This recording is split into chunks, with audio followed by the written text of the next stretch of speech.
Hello and welcome to Happy Foot, Sad Foot, your LAFC gateway drug, and the only LAFC podcast.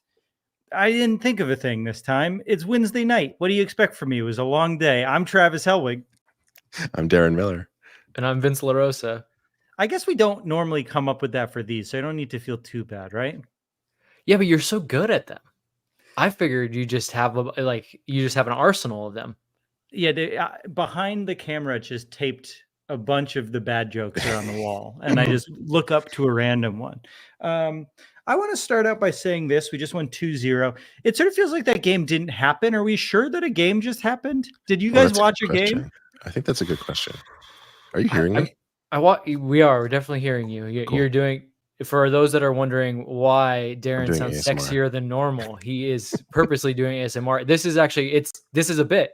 We're trying to see if Darren does his voice like this, I do my normal yappy voice, and Travis yells, if that kind of has like some levels to it. And we're just trying it out. Yeah, if this show is nothing if not accidental bits.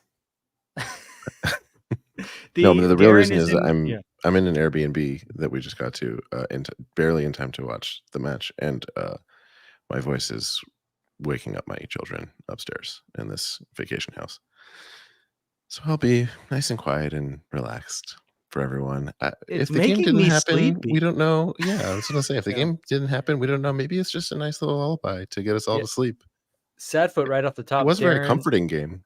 Darren's at a vacation home and had to watch that game. Yeah, for sure. Not the most fun one. It seems like a lot of people were at vacation homes tonight, huh? Not a lot of people at the stadium. Good for them. School starts soon. Get one last vacation in for the kids. Why go to a game where like you can't even tell was there grass on the field?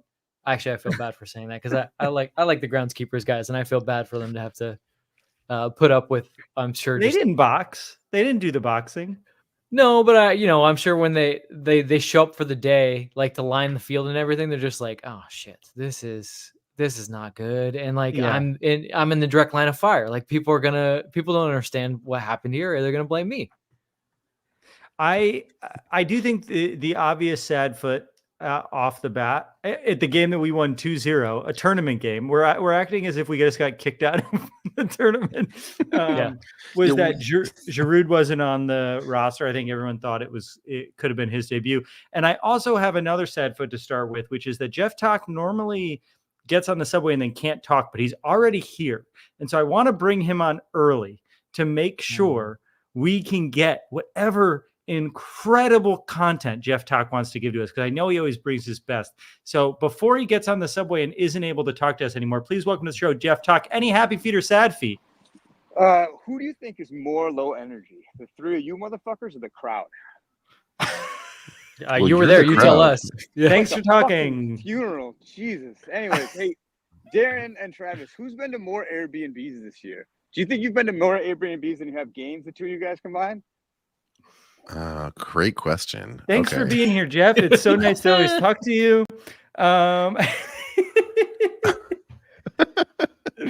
Any happy feet or sad feet for the game, Jeff? I'm not going to do that. I guess what I'm the most worried about is that we're getting complacent as a show, like the four of us who do the show together, all four of us. Interesting.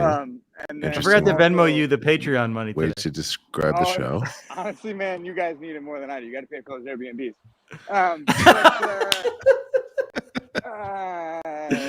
Roast our ass. Yeah. Listen, my parents paid for the last one. Yeah, you got me with that, Darren. Yeah, you owned me with that. Yeah, real. Got me good.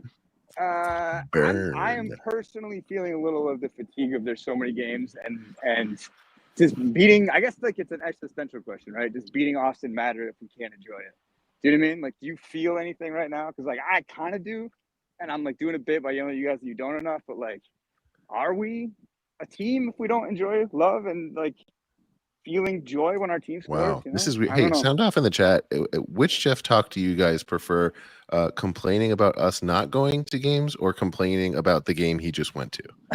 No. I'm complaining. Let us know which one you like. My own reaction to the game I just went to. Do you know what I mean? I see what you're saying. I think the MLS season is so long that a game in the middle of the summer where it's been, I don't know about you, I feel fatigue in all aspects of my life. It's been so fucking hot out.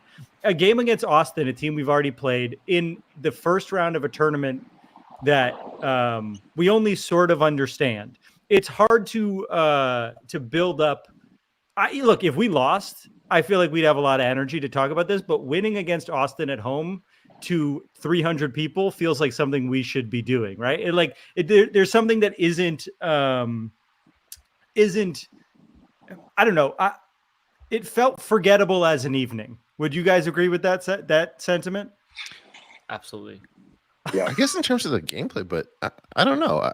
I enjoyed watching this game. I think more than what you just described. There were some fun things happening. Can you tell your face, Darren? I don't know what to do with this like junior high school bully on the podcast. Junior high school, regular high school. Oh yeah, regular high school. Again, you know what makes a great show is when everyone just kind of softly talks to each other. That's great content. You know what I mean? Do you want like? It was a game. I think Darren's right. There were some fun aspects of it, but I think Travis is also right too. Like it's just like you expect to beat Austin. And then when you just do it in sort of like a very ruthless, like efficient, but kind of boring way, like, yeah, we're not going to be super excited about it. I mean, there's some good things. Like Murillo played well. I thought actually all three center backs played well. It's nice to see Olivera flying once he gets into the game. Bouanga still scores. Don't you just prove this whole premise wrong? Not yours, but Jeff's. But like I've got plenty of happy feet that are like legitimate here. I don't know. We just brought you on because we wanted to talk to you before you got on the subway, you piece of shit. And we didn't even talk about the game yet, and you come here and you insult our energy as we're ramping up. Normally we do a little banter at the top, but I said no. We'll bring our friend Jeff on. Shut the fuck up! I'm talking, you piece of shit. We'll bring our friend Jeff on. Who always has something fun to say. He's always so sweet. We want to hear what he has to say. And look at you now being a little piece of shit to your three only friends in the world, the only people who will fucking talk to you, Jeff. So how dare you walk through your little dingy, shady neighborhood, wherever you are, whatever trash neighborhood you live in, Jeff Talk. And stadium? Yeah, I bet you live underneath the stadium, underneath the Wolfie's fried chicken, you piece of fucking trash. And I bet you eat Wolfie's fried chicken every night for dinner, you piece of shit. I bet that's true. Huh? No one likes this. Clarify, that is not real chicken. It's not real chicken. Just like you're not a real fucking host of this show, and you'll never get any of the Patreon money, and you don't deserve it. We're rich from that Patreon. You're not. We're all here for the dozens of dollars. I'm glad I could get your energy up. That's really what I'm here for. I almost wish the show just ended there. Imagine if you were listening to this as a podcast version, and then we were like, "Well, that's our show." You would just be like, "Wait, what?" That's the kind of game it is that you guys have to get up your grievances. That's all there is to talk about. You know what I mean? I guess we could talk about David Martinez, but does anyone care? You know what I mean? We have plenty to talk about. We decided to talk to you instead, and you're just talking about us. I would like to talk about the match, actually. Yeah, here's the thing. Sorry, Vince, I'm sorry I interrupted what you were saying, which was substantial. I just feel like you were giving Jeff a little too much respect there. Sorry, yeah. No, I was just bouncing back. I think all opinions are very, for a game like this, I feel like all opinions are valid. If you hated that game, I'm with you. If you thought you saw like a lot of cool things, then I'm still with you. Like a day watching LAFC win is still a pretty good day, regardless of if they win bad. But again, if they beat Austin 2-0, the way they beat Austin 2-0, I just would have liked a little more actual football. But hey, that's totally fair. No, I think that's right. I think they had some nice plays. They converted on some chances, and those conversions were fun to watch. But they weren't all because they were doing all of the right things and the well-oiled machine was running exactly the way it was supposed to run. Mm-hmm. But, they also didn't look sloppy in a way. Like, they didn't get lucky that they didn't give up goals. Lloris had a couple of really nice saves. The defense had some really nice plays.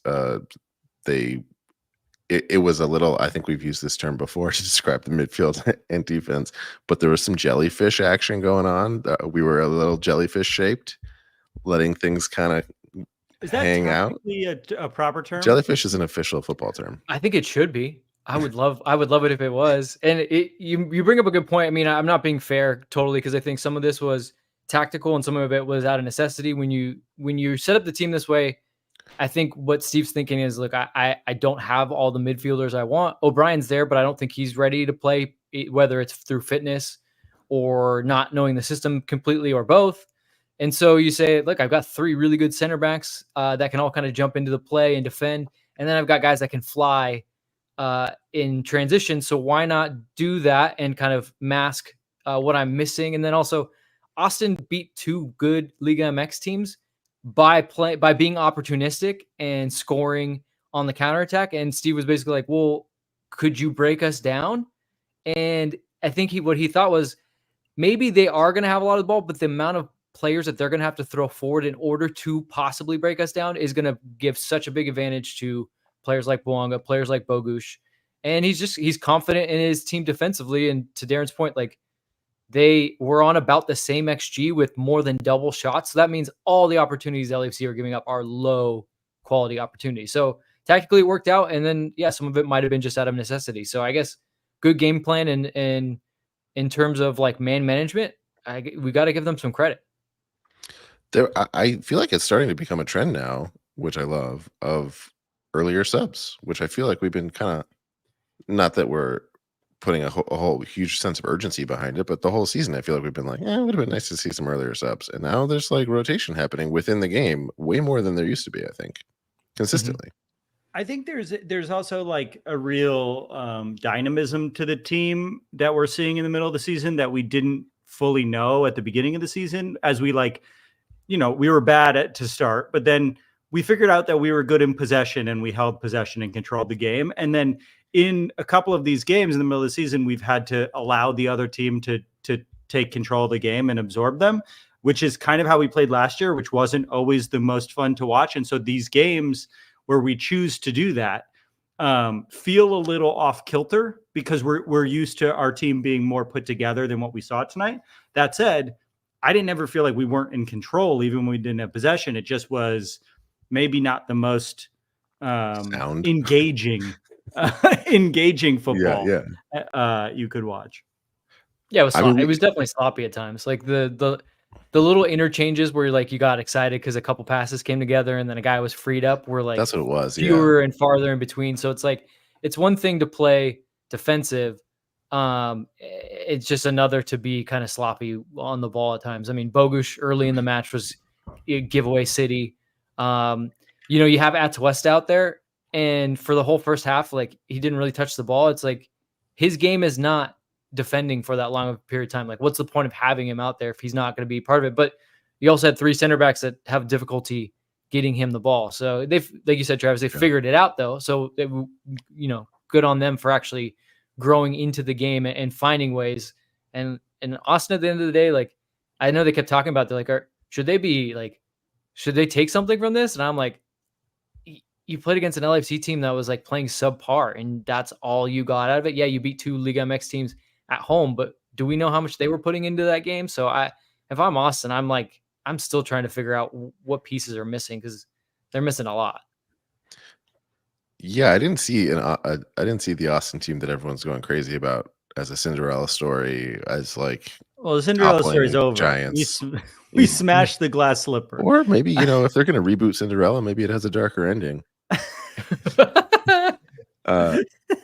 Cinderella moves to Los Angeles and gets her dream crushed. That's what happened. That's exactly what happened. They came to Los Angeles. I like more realistic movies anyways. Yeah. So, some happy feet, because I feel like we haven't gotten a lot of happy feet off the bat. Sad foot Jeff talk at the top of the show. Yeah, I tried to do something nice for the guy and look at what he did to us. I was digging it at first. Yeah, that was his audition to get some of that Patreon money. He just blew it to get some of that, lead segment. Yeah, that was like we put him in the A block. We put him in the A block for once, and I know everyone's loving this technical Hollywood story. I would say happy foot. Lloris assist without Darren's bet being in play is an incredible thing to finally have happen. Absolutely gut-wrenching. For those of you who don't know, in our preview episodes, we play Bet It and Forget It, where we always make bets. I would say maybe 3 times this year. No, 2 times, and then maybe Vince has done the bet before as well. We've bet Lloris for an assist. Like 4 times at least. Yeah, it's Darren's go-to. He's going to go back to the well again. He's going to do the gambler's fallacy now, where he's like, he's going to get another one, right? Because while you guys are doing your bets, I'm about to do mine in that segment, and every time I'm like, should I do the one I thought of, or should I do Lloris assist? I feel like sometimes you're like, I'm going to say that bet, and then you're like, but I won't do it this week. Maybe I'll do it next week. That's true. But it cashed without it cashing, and I don't think anyone was mauled by Ali the Falcon, right? I think I didn't win. Not yet. Not yet tonight. We don't know. And there were probably copious amounts of Celsius in the suite that Olivier Giroud was in, and I'm sure he crushed 10 of them, but didn't come on the field, so it wouldn't matter. A sad foot for me is I kept imagining him and Griezmann watching this match. Like I just kept watching. I mean, like there's this many people in the stadium. Like it was an abysmal turnout, and I'm not. Look, the 3 of us weren't there. I had work until late. It's a Wednesday night. I think the big problem is they don't include these tickets in season tickets. So then the team has to find new purchasers for it. I do opt in. I had a late work thing. I gave my tickets away, but it still was like, it's a tough. They're at no discount, right? Like when you opt in.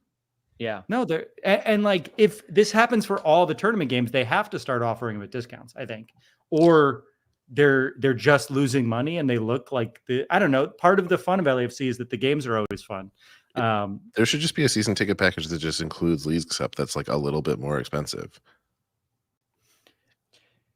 Or just keep it in the price. They're adding games. Or just include it. Yeah, it's true because they have to find new people anyway. I think that's a huge point. Like you see these half-empty stadiums.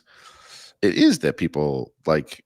If you already invested all of that money to be a season ticket holder, then this is the one to miss. Like, do I spend do I spend more money on top of all the money I've already spent to get tickets to another game in the middle of the week? It just seems like if you got to miss some game sometime, you probably maybe the one you don't already have tickets to. It seems reasonable. Yeah. And then I would say my other happy foot was Murillos deciding, fuck it, let's ball. Like he's our answer to the midfield. We've been trying to figure out what to do in the midfield. Put Murillos in the midfield. I'm tired of Ryan Hollingshead being the one running up. I want to run up. Actually, Palencia had a good run up today too. There was that one, I forget who passed it to him. Someone had a great long ball to him. I was like, why is it Palencia that's up there for the long ball? And then he had like, instead of playing the ball on the one touch the way a defender would, it was like straight to goal. And he's in the box all of a sudden, and he didn't get anything out of it. In the first half. Yeah, he's good at that. I mean, Martinez was not playing very wide. He was actually kind of freelancing, which I don't know if they told him he had that license to do that. Sometimes it helped out LAFC, and sometimes when they lost the ball, he wasn't in a good position to help kind of counterpress. But Sergi, as a result, was like, well, I've got all this license to go forward. And yeah, he's, again, underrated, vastly underrated player going forward. Everyone looks at him as like, oh, he's just like a defensive pit bull 1v1 defender. But like he can do some things going forward, has a good touch, and is smart in the way that he moves forward and yeah, take that straight to goal. Why not? I like when you see Palencia go up. It happens like a few times this season. It's really fun. He's also just consistent. He's just consistent. Yeah. Like he's sturdy. I love Murillos, but Murillos makes one big mistake a game. You know, when Palencia makes a mistake, it's noticeable. When Murillos makes a mistake, it's not. I would say my sad foot was that Dueñas had his opportunity to fucking score. It was there, and he didn't. He chose to pass it off and get an offsides call. It was right there in front of him. I think he scored before, but it was pretty much an open net. I want to say him one-on-one with the goalie at least. Yeah, and his decision was like he split the difference between Olivera. He didn't even like get it right on Olivera's foot. He kind of split the difference between him and Bogusz. And if he plays it to Bogusz, it's actually probably a goal and he's onside. So, But he started the play, so what can you do? Yeah. No, it was a good play. I have some happy foots. I feel like there were some like highlights too. That's what it's one of these matches you're not wrong about how sound it was. Actually, I have another metaphor that works for this besides jellyfish. This is you mentioned just the ball just kind of bouncing around before. I think it was like you're playing pinball, you're high playing pinball, and the pinball machine is also high. Is that what it felt like? What do we think? Sure. Hey man, are you okay? Just feeling really relaxed from that very comforting It win. is. You have a good ASMR voice. I know you're trying not to wake up your kids, but it is soothing to me in a way that I'm like, I feel tired from listening to you talk right now. Just want to hang out with my boys before bed. Just wake up your kids or else I'm gonna fall asleep. Oh boy. Don't tell me. And we don't want to do that. What I was gonna say is that wrap up's gonna do this, right? If you compress this match into highlights, it will indicate a much different match. Like there were genuine highlights that were very different from what was normally happening in the match. Sure. But I think it's going to be one of those where sometimes like really good games, you're like, 7 minutes. That's a lot of highlights. This is going to be 4 minutes.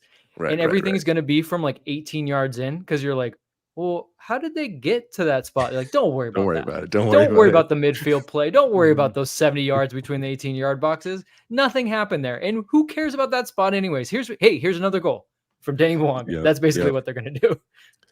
It's true. I want to point one out. There was a beautiful play from Bogusz to Olivera that everyone on Austin, Olivera couldn't finish it, but everyone on Austin.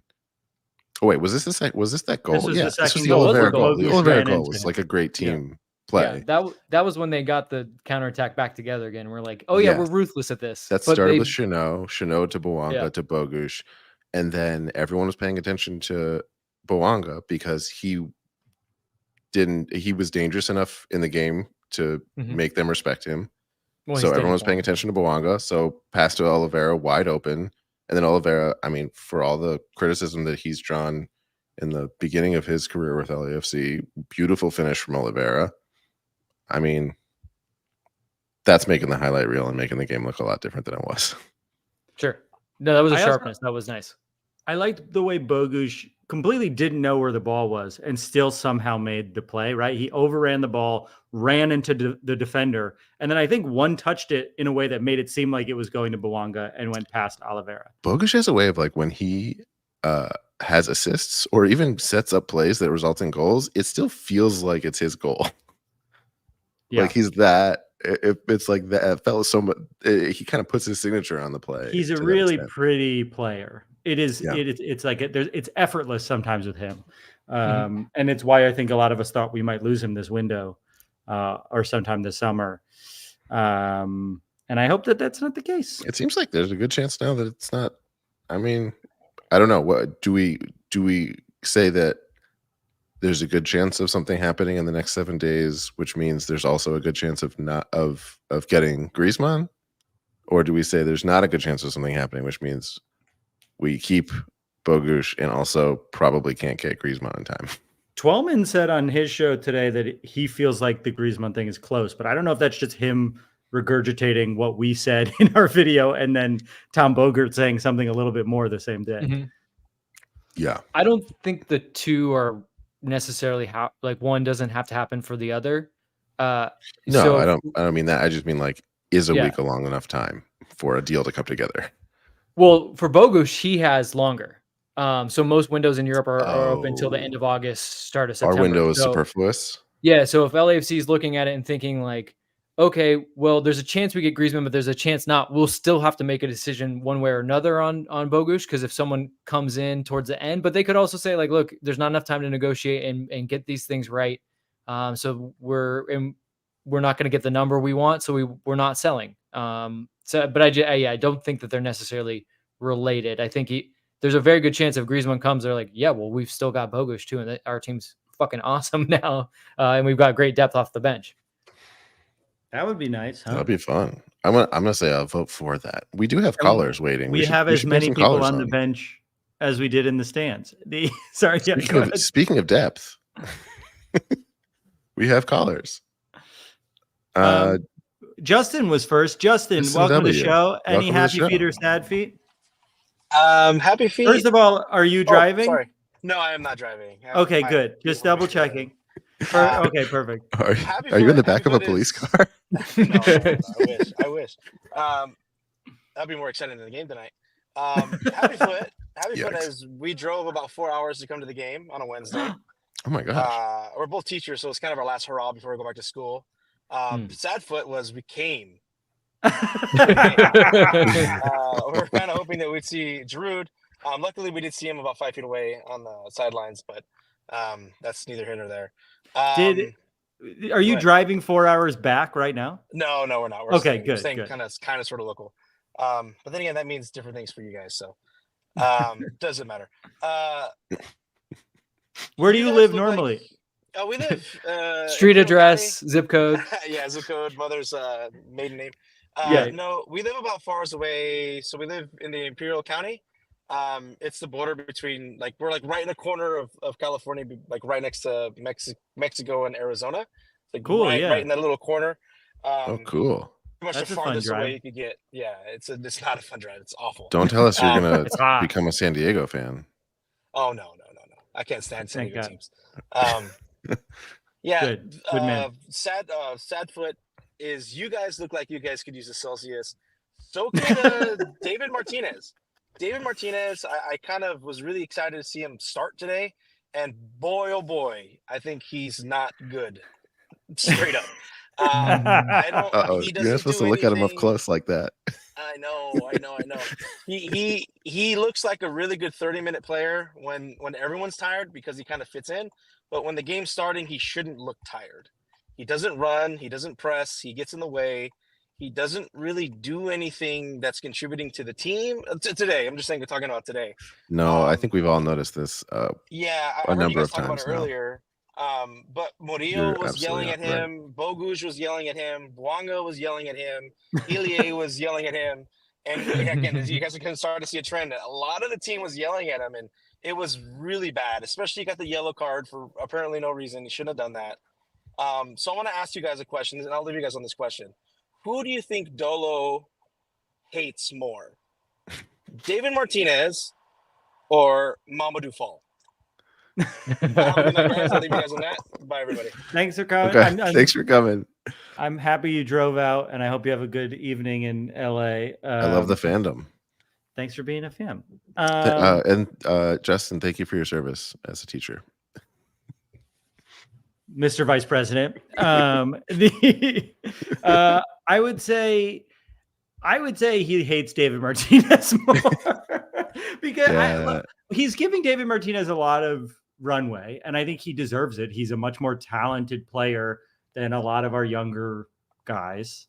Mm-hmm. He just seems so far to not be interested in working within a system. And I know Vince has talked about this before, where it's like he's been the best guy in the team everywhere, and he's used to doing whatever he wants.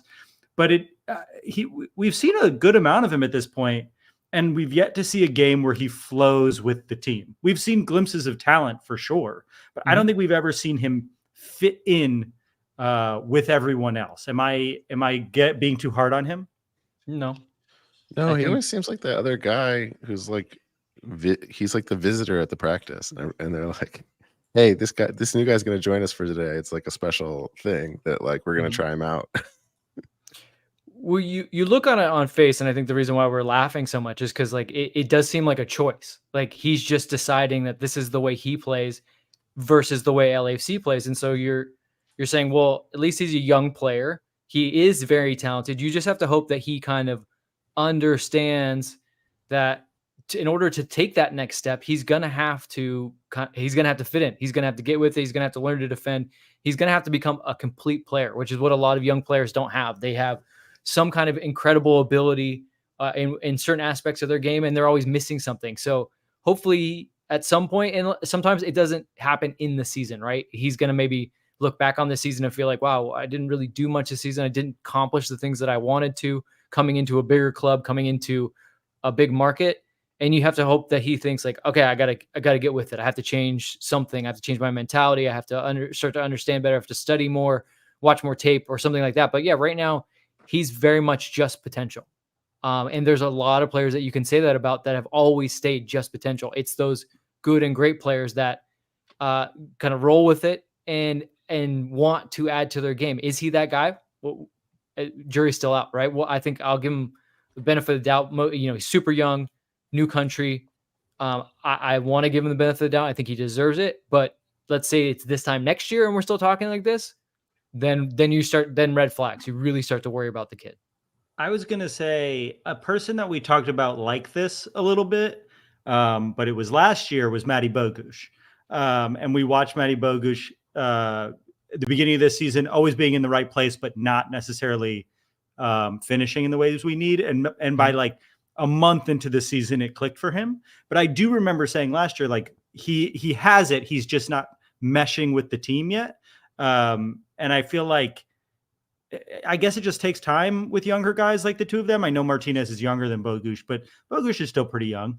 So I do have hope. Like I think he's going to be a really good player. I hope that he buys into the system a little bit more because I hope he could be a good player for us. And so far he has not shown an ability to do that. Also, I think people didn't talk about Olivera like that, but Vince did. And gave him the leeway of the potential that he had. And he has since then, I think, very clearly settled into that potential. As I was giving Vince his flowers, he just left the show. I did see for a brief moment Jeff Tuck pop up in the room. So I think it's kind of like the Ring. Yeah, I think he might have murdered him. Okay. Yeah, that tracks. But yeah, I think Olivera is another player that like he's a very different player than the player we used to complain about a lot. Yeah. People were really mad at Olivera at the beginning of this season. Right. But it doesn't work out that way with everyone. Like people, that's also kind of the stage that a few other people were in that didn't work out, like Buke and B-Rod Gonzalez. And B-Rod is funny that B-Rod became such I guess because he was a designated player, but like Buke and Gonzalez were so much more of a disaster than B-Rod was. Yeah, B-Rod became the way to describe something. It is the worst thing you could call an LAFC player is B-Rod, the new B-Rod. That's so funny. There he is. He's back. So my microphone decided it didn't want to work, and Jeez, so Vince, because my headphones were plugged into my microphone, like literally everything just completely stops. Like Travis, you were talking and I heard nothing. So hopefully you was complimenting where I left up. Oh well, thanks. I'll go back and listen to it. Check out the podcast. Yeah. Good plug. Have we talked about Lloris enough in this match? He had some really great saves that were like, oh, that's what Ramiro wasn't doing. It felt like, because I don't know, there were a few saves that Lloris had that were close enough to by the sheer saves fact that he was felt questionable. He was saving the ball is something that sure, was shaving. I know, I did say shaving. I did say shaving at first. I did. I was like, I don't think Romero was shaving the ball. Just get a little skin off of it and let it go in the net. I will say this: goals like that, some of those that he saves do end up being goals because some of the goalkeeping is subpar in MLS. But I don't think any of them were really like great saves. They were for a guy like him. They were pretty. Yeah, they were pretty. You'd expect him to make those. There were a few. There was one shot from like pretty close range that he did have to dive for. That felt the one impressive. The kind of bang play where like I get that it's coming back across and I think it was Owen Wolf that gets like a kind of boot on it, but still when you look at it, he's not even like full extension. I'm just saying. Well, my point was Romero had a very similar play that we were like, I don't know, could he have saved that? I feel like he could have, and this felt like a good way of explaining that. Yes, he definitely could have.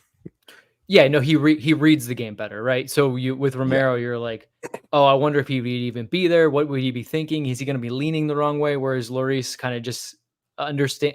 Lloris is confident in his ability, whereas Romero is the second he steps up to this higher level is not terrified, but he doesn't have the same confidence and level of ability, and so it's obvious.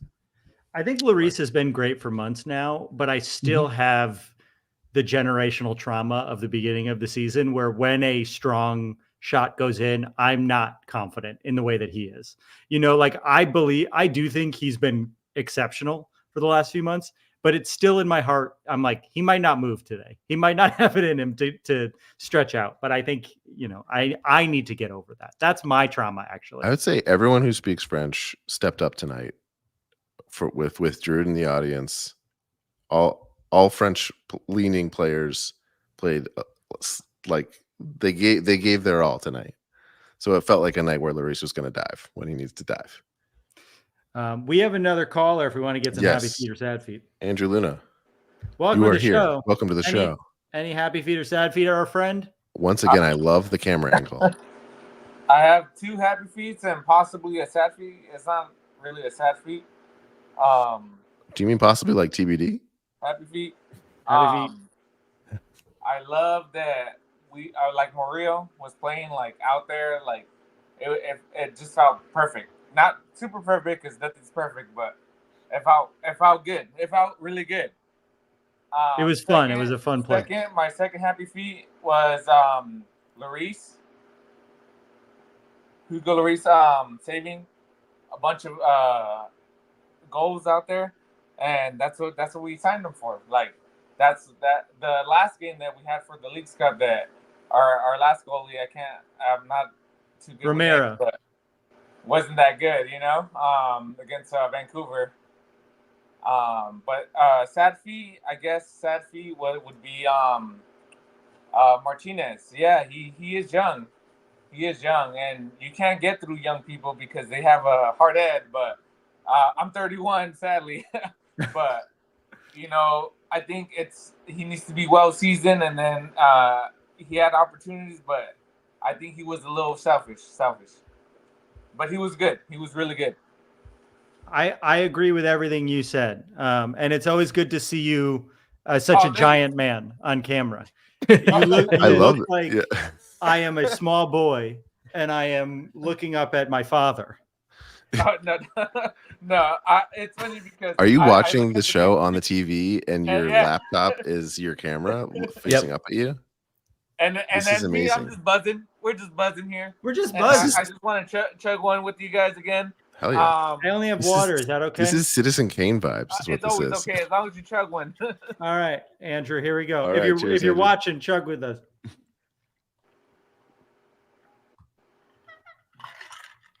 I only got ice left. And I already drank. So good to hear from you. Thanks for always calling in. We love you, Andrew. Love you guys too. Have a good one. Love you, dude. You too. Andrew Luna, the David Lynch of this podcast now. Truly a brilliant cinematographer. Our best cinematographer. Honestly, I love it every time. Please keep calling. It's beautiful. So let's talk a little bit about Leagues Cup moving forward. So the next game will probably be Monday or Tuesday. When do we think they'll announce that? I mean, so Sunday. Necaxa, San Jose. Another reason why attendance is low is that you can't plan ahead. I got asked to dinner on Monday, and I said, I don't know if I can. Yeah, that's weird. I mean, if it is going to be played at BMO, Tuesday is going to have to it's got to be Tuesday because there's a concert on Sunday. Yeah, I don't think they're going to be able to load out in time and reset everything unless you want to get conspiracy theory and think that maybe they held out Giroud because they were like, if we win this game, no matter what, we're going to host, and we're not going to do it at BMO because of the concert, because the field looks bad. It's going to be at a much bigger venue, maybe the Rose Bowl, maybe somewhere else, or SoFi Coliseum. I don't know, but how cool would it be if we could sell a lot more tickets with the debut of Olivier Giroud? I don't think that they thought that way, but if it plays out that way, maybe it works that way. Remember this podcast. If it is at BMO, it'll be funny to see how many people complain about the field today following 2 Foo Fighters shows this weekend. Yep. It's going to be a brutal field. Let's talk about that field. How would you compare this version of grass versus turf? Which would you rather play on, Vince? Oh, I mean, turf is still hard. The problem with this field is your footing.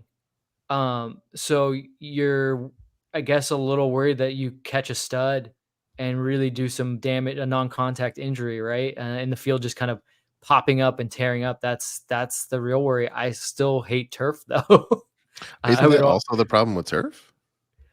Yeah, you can still catch a stud in a real, but also then the field just is not forgiving, right? Your joints, your muscles, it's just a lot harder in general. But yeah, it's a real concern. I mean, you could literally see every single seam of that pitch. For those of you wondering, like, how do they get like a whole field on? Well, they do it little stretches of grass at a time, and usually, that all grows together, and you don't put stuff on top of it. But that's not the case this past week. And again, there's going to be a concert on Friday that's sold out. There's going to be a concert on Sunday that's sold out. I have a question. Do the same people who own the team own the stadium, or do they have separate owners? Nope, same people. So if we make money from these shows, right? Hypothetically, that money could then be put back into the club, right? So it is beneficial for the team to host these events. 100%. Because there were people in the comments earlier saying, like, if you look at all these other teams, they don't host events and they can pay for the stadium. But I actually don't think it's about paying for the stadium. It's about making money as humans, and then they could put that money back into the club, I assume, because it's the same unit of owners. But it's both. And it's also this, like, yeah, you could decide not to do concerts at all, but why would you do that? Like, it's a venue. If you don't do concerts at all, you're not going to do them in the off season either. You can't showcase your venue by not doing concerts. And so you have to do that. You have to take that chance. And so, yeah, the money can go back into the club for things like, I don't know, paying $10 million to get Anton Griezmann away from Atletico Madrid and then pay his salary that's off the books. But then also, yeah, these other places like Columbus. Yeah, these places like Columbus and Cincinnati, how much do you think it was to make their stadium? $250 million, whatever. For LAFC, it was upwards of $500 million. And that was like the number they gave us. I guarantee you it costs more because construction always costs more. And then the fact you're in Los Angeles. So it's a much steeper stadium that you got to pay off. And that's the business model. In a place like LA, where you literally have so many great concert venues and you're a brand new place, you have to showcase it. People aren't just going to go like, oh, it's probably going to be okay. No, you have to literally showcase it and have people do shows. And then that's how you become a marquee place. And so, yeah, BMO has to maybe take some risks that it wouldn't necessarily if it was the Rose Bowl or if it was Crypto Arena or whatever. You know what I mean? Like, those places are established places. BMO's trying to get a footprint, not just as a sports venue, but a concert venue in a very crowded market. It's an interesting sized stadium for concerts too, right? Because it's not, Taylor Swift isn't going to play there, but it's bigger than someone who might want to play crypto, right? It's got more seats than crypto. So it has to be these larger events. That boxing event was packed. I couldn't believe how many people were there. I've seen concerts at BMO, and the field isn't usually packed in the way that it was packed for that boxing event. No, it's funny. Boxing is one of those things that's like every time a big boxing match comes up, you're like, oh yeah, so many people love boxing. I forgot again. It's fun. I don't follow it enough to know anything about it, but whenever I watch boxing or UFC, I'm like, this fucking rules. I like something base about me comes out where I'm like, yeah, I love to see these people beat the shit out of each other. Boxing. But also boxing in an open air arena. Yeah, like how cool did it look? Did you guys see the video that BMO posted from like a drone shot above the stadium? Fucking so cool. And that was when I thought boxing, I was thinking of like the first boxing events they did where they kind of pushed it towards the corner. Obviously, when you have an Eminem concert the same night, like they were going to take up the whole field. And that was, again, that's a showpiece. That right there is going to go out to every single promoter in the industry, and they're going to say, hey, what do you think about this? And they're going to say, that's really fucking cool. That's in the middle of Los Angeles, and you guys can do that? Yes. And those are going to be big money, big ticket events. I didn't realize the Eminem concert was the same night. I kept seeing that they both were happening, and I didn't make the connection that it was the same event. How is that possible? Same event. So the stage was where the stage normally is in the north end, and the boxing arena was right in the center of the pitch. Wait, that was one thing that you could get tickets to, but you got tickets and you got both of those? Yeah, I mean, I don't think it was like a full concert. I think he only did a couple songs, but still, I mean, incredible. I mean, that's why Eminem was playing the boxing match? Yeah. That's why you saw people like Mike Tyson out there. Like the star power in that building that night was incredible. And again, showpiece. Like that's on the press kit to every single promoter. You can draw a straight line from that shit to the feasibility of Griezmann. Yeah, of course. Because that money, remember, that money is is discretionary funds. If you have the money, you can do it, right? As long as you have the DP slot available, you can go above and beyond as much as you want to. That's why, you know, Miami gets whatever, all their sponsorships together, say, well, we got to pay Messi somehow. And in LAFC's case, they're, you know, they can do it by generating money from concerts, possibly. I don't like the new Eminem song. I just gotta say. Oh, I haven't heard it yet. He's trying to look. I was a 13-year-old white kid in the suburbs. Eminem spoke to me. He spoke to the anger that I had at my parents being mean to me. But they were never that mean to me, but they were mean to me sometimes. And Eminem spoke to that. But like the sort of what he is, he's doing an album that's like, I'm going to do an album that's like my old stuff, that's goofy, and you can't cancel me. And it like just doesn't work out of the context of 2004, right? That works when Britney Spears, I don't know, the world's different. 9/11 happened. Things are different. Right. We all said, wait, bad things are bad. Yeah. And it's not because he's saying offensive things. The music just is kind of a note like that, sort of like carnival-y, like meh, meh, meh, meh, meh. That's like what he's doing. Yeah, we've all moved on. Yeah, you've gone back clown to rap. Is that what you call it? Clown rap. It's cool. I get it in theory. I was an Eminem fan, but it's not for me. More hip hop talk from how walkable is BMO Stadium? German.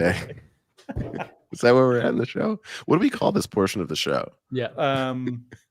Love songs at night. Do you guys ever listen to love songs at night as a kid? Nope. Do you guys know what this is? Is this the Casey Kasem show? No, it was this show. I forget. Delilah hosted it. And there's this woman with a sultry Darren-esque voice named Delilah. And she'd be like, know what you're talking about. You would call in and you would dedicate like a 90s romance song to someone, and you would explain why this person means something to you. And she would like dedicate it for the whole world to hear. Yes, I do know the show. The most sincere show in radio history. Yeah. I'm with Marcos out in California. It was Loveline. We always had Dr. Drew and Adam Carolla. That was the two of our greatest minds. Hey, we didn't know what they were going to become. All right. If you were on TV in the 90s, you became brain dead by 2020. Yeah, what was that? It's called the actual money that you got for being on TV at the time that you just don't give a fuck. Yeah, and I guess you do cocaine for enough decades, the brain stops working properly. For enough decades. Talking to you, Kennedy. Denise gets it. Delilah. That was the song. Loveline. We had Loveline on MTV. We didn't have it on the radio, so I knew Loveline as a TV show. Got it. Yeah, it was on K-Rock out here for. I mean, I think it still is, but it was the thing. And it was always so funny to like listen in and have, because you never knew how, like when people were being sincere or they were just making up stuff, but yet Carolla and Dr. Drew, like especially Dr. Drew, had to be like, well, now don't put your cat up your butt. And you're like, dude, it's not real. And then, but then also 10 minutes later, someone called, be like, I'm really depressed and I'm taking all these antidepressants. And then Dr. Drew was like in full like triage mode, like, oh my God, don't do that. Like, and he was actually giving out good advice, but at the same time, it was then the next guy that called up was like, if I put my dick in this socket, what'll happen, Dr. Drew? And Dr. Drew's like, I can't believe we even got to talk about this. Wow. I do feel like because sex ed wasn't great when we were growing up, I feel like I learned a lot from Loveline on MTV as a kid. Like, I don't know if I learned the right stuff, but I learned a lot. You had to really sift through it. You had to have a good sense of like, again, what was real and come through it and make sure that you applied the correct stuff to your life. In a lot of ways, we're the Loveline of the LAFC media diet. I think so. If you want to call in at any point with romance questions, we are happy, or sex questions. I think we should be clear that anyone can call in at any time in these shows, and also you can talk about anything. You can ask us any question, whatever you want. Especially at games after like this. If there's something where you're crossing a line, we'll just kick you off. That's fine. We love kicking people off. It's part of the fun. You know what I also listened to when I was up really late was Art Bell, which was Coast to Coast, which was like the truckers would call in and be like, well, I saw UFOs, even talk to them about Bigfoot or whatever and tunnels. I feel like that's not on the air anymore, but I loved Art Bell growing up. Oh, is Art Bell dead? I believe he died recently. Is Coast to Coast still on? Off the air. Yeah, a couple of years ago, I believe. Well, off of air in general. And the UFOs finally got him. The UFOs turns out alive and kicking, not off the air. I feel like we're good. I think we exhausted it again. We do. I like that we always exhaust some things and then really go another 15 minutes and then go like, okay, I think we really did it this time. And I'll tell you, those last 15 minutes, our numbers are always at their best. I don't know what it is. When we talk, the less we talk about the game, the more people seem interested. I don't know what to do with that. So if you want to call in, let us know about any supernatural encounters you have, any high strangeness, any ghost phenomena, or dating advice. We are happy to provide any of that, or happy feet or sad feet about the LAFC Major League Soccer game. We've got requests to talk about the shirt again. We've got warnings that the only way that LAFC will lose in this tournament is that if we host another watch along. We broke that curse last time, but not in important games. We didn't. Joey AF says the plural of foot is feet. Darren, I know that. It's a conscious choice on the show. We have a style guide, Joey, and sad foots. That's exactly what it is, Vince. We have a style guide. I love that. Yes. Can Darren name 3 Austin players? If not, we need a length and girth. The answer is probably no. I think. Can you? Driussi, Bukhari. Okay. What? The coach's son. Oh. At least get his last name. I feel like just say his Neville. Howell. Who Howell? Wait, I'm thinking of Portland. Yeah. Wait, who's the coach's son? Who's the coach? You don't know. I don't know who the coach is. Who's the coach? Josh Wolf. He was in. Josh Wolf. Not only is he doing the sound, but Josh Wolf was a very good. That doesn't count. I wouldn't have. He was a very good forward for the U.S. men's national team in the 2000s. Okay, well, I wasn't paying attention to him. Played for Bob Bradley way back in the day. I mean, there's a reason why it works for me to be on this show. Yeah, that's true. That's because I don't know who the fuck you're talking about. Vet says length and girth, buddy. You couldn't. Now it is Loveline. I honestly don't know that either. To be truly honest, don't know that. The buddy either. At the end is what does it. For me. Buddy. Hey, buddy. Length and girth, huh? Jay Gutierrez. Next time you walk into a men's restroom, go ahead and ask the guy to do that. Hey, buddy. I'll go to a fancy place with an attendant, so maybe he's got a measuring tape. Jay Gutierrez says, I saw someone swing on a swing once at like 1 a.m. I turned to tell my friend and looked back, and they were gone. I believe that's what we're talking about. I believe you. This is this is exactly what we're talking about. This is proof that we are getting more listeners now because they are listening. If it's not a ghost, that's scarier, right? Because that's some kind of like creepy crackhead speed. And that I would be terrified. It's either someone who could kill you or something that is dead. You're in more danger if that's not either way. You're in danger. Yeah. Whew. I think a swing at night in the dark is unmatched in creep out vibes. Yeah, because you get the I'm in the middle of constructing a swing set for my backyard right now that we got from a family that was getting rid of theirs, and that is a fear that I have in finishing. Oh yeah, that, like I'm gonna walk out. Are you gonna be able to see it from like your like kitchen window or something like that? Like oh yes, it's exactly where I'll see it from. Oh, and that's gonna be. So you're getting like a glass of water, and you could look up and see this terrifying. Yes. Oh, yes. Darren. And there's like cats run through there, gophers, skunks, coyotes. Like sometimes I leave because I do the show in the garage, so I'll open the garage door and I have to walk from there to the house, and I hear rustling. Well, there's a bed in that garage though, right? Yeah, I'm living there now. Yeah, just sleep in there. Don't come out until the sun comes out. That's right. We have to have a spooky episode for Halloween. Yeah, let's start planning Halloween now. Let's take requests. Anybody have requests for what you want us to do for Halloween?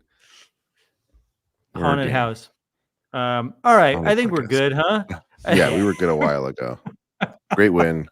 Excited for the next game. Let's get some San hardware. Jose on Tuesday. We're getting closer. Rudderman says 8:13. That's Tuesday, I believe, against San Jose and Necaxa. Any preference of who we play, San Jose and Necaxa? It'd be cool to play Necaxa, a different team. Yeah. Right. Like, yeah, that's what I think that's another reason why we were like, oh, it's Austin. Like we see them all the time. More people will come to that game too, and it's not just their. Yeah, but the ire that Travis will have at San Jose because he just hates the city, the people, the team. I am here for that, though. Yeah, I do. Although, no, parts of San Jose are beautiful. I hate San Francisco. Length and girth meetup? Yeah, we'll do it at the stadium. I'll meet you in that private bathroom near Wolfie's. The non-gendered bathroom. Jeff Talk is hosting. People, look, we get YouTube comments anytime we have too horny of episodes that these episodes are too horny, but you people are making it happen. We didn't bring up girth. All we're getting is support and reinforcement from this audience. I don't know what to do. Well, right. God bless you all. Good night, everybody. The Lord is real. I love you. Bye. I love you. Bye. Vince. That's girth, baby.